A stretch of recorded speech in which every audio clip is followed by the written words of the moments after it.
Hi friends, ಬನ್ನಿ ಇವತ್ತು ಸಖತ್ ಟೇಸ್ಟಿಯಾಗಿರೋ ಗೋಧಿ ಹಿಟ್ಟಿಂದ ಮಾಡಿರೋ ನಮ್ಕಿನನ್ನು ಹೇಗೆ ಮಾಡೋದು ಅಂತೇಳಿ ನೋಡ್ಕೊಳ್ಳೋಣ. ತುಂಬಾ ಟೇಸ್ಟಿಯಾಗಿರುತ್ತೆ, ಹಾಗೆ ಟೀ ಟೈಮ್ಗಂತೂ ಬೆಸ್ಟ್ ಕಾಂಬಿನೇಷನ್ ಆಗಿರುತ್ತೆ ಈ ಸ್ನ್ಯಾಕ್ಸು. ಮತ್ತ್ಯಾಕೆ ತಡ, ಹಾಗಾದರೆ ನಾನಿಲ್ಲಿ 2 ಬೌಲ್ ಗೋಧಿ ಹಿಟ್ಟನ್ನು ತೊಗೊಳ್ತಾ ಇದ್ದೀನಿ. ಇಲ್ಲಿ ಯಾವುದೇ ಮೈದಾವನ್ನು ಬಳಸ್ತಿಲ್ಲ.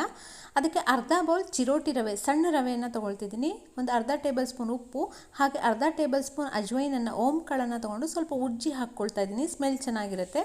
ಅರ್ಧ ಟೇಬಲ್ ಸ್ಪೂನ್ ಜೀರಿಗೆ, ಅರ್ಧ ಟೇಬಲ್ ಸ್ಪೂನ್ ಖಾರದ ಪುಡಿ, ಅರ್ಧ ಟೇಬಲ್ ಸ್ಪೂನು ಕಾಳು ಮೆಣಸಿನ ಪುಡಿ, ಹಾಗೆ ಒಂದು 4 ಟೇಬಲ್ ಸ್ಪೂನ್ ಎಣ್ಣೆಯನ್ನು ಹಾಕ್ಕೊಳ್ತಾ ಇದ್ದೀನಿ. ಹಾಗೆ ಹಸಿ ಎಣ್ಣೆ, ಬಿಸಿ ಮಾಡಿಲ್ಲ.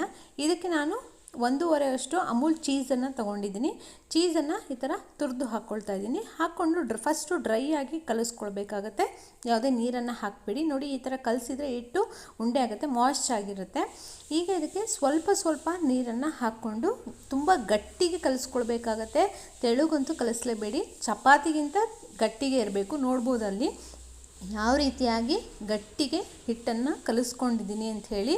ಯಾಕೆಂದರೆ ಇದನ್ನು ಗಟ್ಟಿ ಕಲಿಸಿದ್ರೇ ತುಂಬ ಚೆನ್ನಾಗಿ ಬರುತ್ತೆ, ಹಾಗಾಗಿ ಇಷ್ಟು ಗಟ್ಟಿಗೆ ಇರಲೇಬೇಕಾಗತ್ತೆ. ಈಗ ಇದನ್ನು ಒಂದು 10 ನಿಮಿಷ ನೆನೆಲಿಕ್ಕೆ ಬಿಟ್ಬಿಡಿ. 10 ನಿಮಿಷ ಆದಮೇಲೆ ಒಂದು ಬಾಣಲಿಗೆ ಎಣ್ಣೆಯನ್ನು ಹಾಕ್ಕೊಂಡು ಕಾಯಕ್ಕೆ ಇಟ್ಬಿಡಿ. ಇಟ್ಬಿಟ್ಟು ಈ ಹಿಟ್ಟನ್ನು ಸ್ವಲ್ಪ ನಾದ್ಕೊಂಡು ದೊಡ್ಡ ಉಂಡೆಗಳನ್ನಾಗಿ ಮಾಡ್ಕೊಳ್ಳಿ. ನಾನಿಲ್ಲಿ ಒಂದು 3 ಉಂಡೆಗಳನ್ನಾಗಿ ಮಾಡ್ಕೊಳ್ತಾ ಇದ್ದೀನಿ. ಇದನ್ನು ಲಟ್ಟಣಿಗೆ ಮೇಲೂ ಕೂಡ ಲಟ್ಟಿಸ್ಬೋದು, ಬಟ್ ತುಂಬ ಟೈಮ್ ತೊಗೊಳುತ್ತೆ. ಹಾಗಾಗಿ ಅಡುಗೆ ಮನೆಯಲ್ಲಿರೋ ಶೆಲ್ಫ್ ಮೇಲೇ ನಾನು ಲಟ್ಟಿಸ್ಕೊಳ್ತಾ ಇದ್ದೀನಿ. ಯಾವುದೇ ಡ್ರೈ ಹಿಟ್ಟನ್ನು ಹಾಕ್ಕೊಳ್ತಾ ಇಲ್ಲ, ನಾನು ಹಾಗೇ ಲಟ್ಟಿಸ್ಕೊಳ್ತಿದ್ದೀನಿ. ನೋಡ್ಬೋದು, ಈಸಿಯಾಗಿ ತಿರುಗ್ಸೋಕ್ಕೆ ಕೂಡ ಬರುತ್ತೆ. ಹೀಗೇ ಫುಲ್ ದೊಡ್ಡದಾಗಿ ಉಚ್ಕೊಳ್ಳಿ. ಚಪಾತಿ ಅಷ್ಟು ದಪ್ಪಕ್ಕೆ ಉಚ್ಕೊಂಡ್ರೂ ಸಾಕಾಗುತ್ತೆ. ಉಚ್ಕೊಂಡ್ಬಿಟ್ಟು ನೀವು ಚಾಕುನಿಂದ ಏನು ಮಾಡಬೇಕು ಅಂದರೆ ತೆಳುಗೆ ನೀವು ಕಟ್ ಮಾಡ್ಕೊಳ್ಬೇಕಾಗತ್ತೆ. ಉದ್ದುದ್ದಕ್ಕೆ ಈ ಥರ, ತುಂಬ ದಪ್ಪನೂ ಕಟ್ ಮಾಡಬೇಡಿ, ಅಗಲನೂ ಕಟ್ ಮಾಡಬೇಡಿ. ಈ ಥರ ನೀಟಾಗಿ ಕಟ್ ಮಾಡಿಕೊಡಿ. ಎರಡೂ ಸೈಡು ಕೂಡ ಕಟ್ ಮಾಡ್ಕೋಬೇಕು. ನೀವು ಚಾಕುಲಾಗಲ್ಲ ಅಂದರೆ ಪಿಜ್ಜಾ ಕಟ್ಟರನ್ನು ಕೂಡ ಯೂಸ್ ಮಾಡಿಕೊಂಡು ಕಟ್ ಮಾಡ್ಕೊಳ್ಬೋದು. ನೀಟಾಗಿ ಬರುತ್ತೆ ಪಿಜ್ಜಾ ಕಟ್ಟರಲ್ಲಾದರೆ. ಚಾಕುವಿನಿಂದನೂ ನೀಟಾಗಿ ಬರುತ್ತೆ. ಸ್ವಲ್ಪ ಪೇಷನ್ಸಿಂದ ನೀವು ಕಟ್ ಮಾಡಬೇಕಾಗತ್ತೆ. ಈ ಥರ ಕಟ್ ಮಾಡಿದ ಮೇಲೆ ಚಾಕು ಸಹಾಯದಿಂದನೇ, ಚಾಕು ಬ್ಯಾಕ್ ಸೈಡಿಂದ ಅದನ್ನು ತೆಗಿಬೇಕಾಗತ್ತೆ. ಕೈಯಲ್ಲಿ ಮಾತ್ರ ತೆಗಿಯೋಕ್ಕೆ ಹೋಗಬೇಡಿ, ಚಾಕು ಬ್ಯಾಕ್ ಸೈಡಿಂದನೇ ಅದನ್ನು ತೆಗಿಬೇಕಾಗತ್ತೆ. ನೀಟಾಗಿ ಬರುತ್ತೆ, ಅಂಟುಕೊಳ್ಳೋದೇನಿಲ್ಲ. ನಾನು ಹೀಗೆ ಎಲ್ಲ 3 ಉಂಡೆಗಳನ್ನು ಫಸ್ಟು ಲಟ್ಟಿಸಿ ಕಟ್ ಮಾಡಿ ಇಟ್ಕೊಂಡೆ. ಅದು ಏನಾಗೋದಿಲ್ಲ, ಹಿಟ್ಟು ಡ್ರೈ ಆದರೂ ಅಥವಾ ಮಾಡಿರೋ ಎಲೆಗಳೆಲ್ಲ ಡ್ರೈ ಆದರೂ ಏನು ತೊಂದರೆ ಏನಿಲ್ಲ, ನೀಟಾಗೇ ಬರುತ್ತೆ. ಫಸ್ಟ್ ಎಲ್ಲ ಈ ಥರ ಉಜ್ಜಿ ರೆಡಿ ಮಾಡಿ ಇಟ್ಕೊಂಡ್ಬಿಡಿ.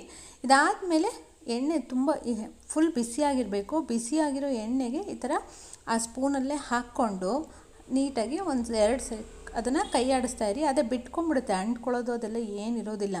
ನೀರಾಗಿ ಎಣ್ಣೆಗೆ ಹಾಕಿ ಅದು ಸ್ವಲ್ಪ ಕೈ ಆಡಿಸ್ಕೊಡ್ತೇ ಬಿಟ್ಕೊಳ್ಳುತ್ತೆ. ನೋಡ್ಬೋದಲ್ಲಿ ಇಷ್ಟು ಚೆನ್ನಾಗಿ ಉಪ್ಕೊಂಡು ಅಲ್ಲಿ ಬೇಯ್ತಾ ಇದೆ ಅಂತ ಹೇಳಿಬಿಟ್ಟು ಮೀಡಿಯಮ್ ಫ್ಲೇಮಲ್ಲೇ ಇಟ್ಕೊಳ್ಳಿ. ತುಂಬ ಹೈ ಫ್ಲೇಮು ಬೇಡ.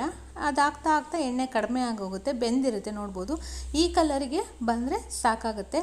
ಟೇಸ್ಟು ಕೂಡ ಚೀಸ್ ಹಾಕಿರೋದ್ರಿಂದ ಟೇಸ್ಟು ಕೂಡ ಚೆನ್ನಾಗಿರುತ್ತೆ, ತುಂಬ ಹೆಲ್ತಿ ಕೂಡ. ಸ್ವಲ್ಪ ಗೋಲ್ಡನ್ ಬ್ರೌನ್ ಕಲರ್ ಚೇಂಜ್ ಆದಮೇಲೆ ನೀವು ತೆಕ್ಕೊಂಬಿಡಿ.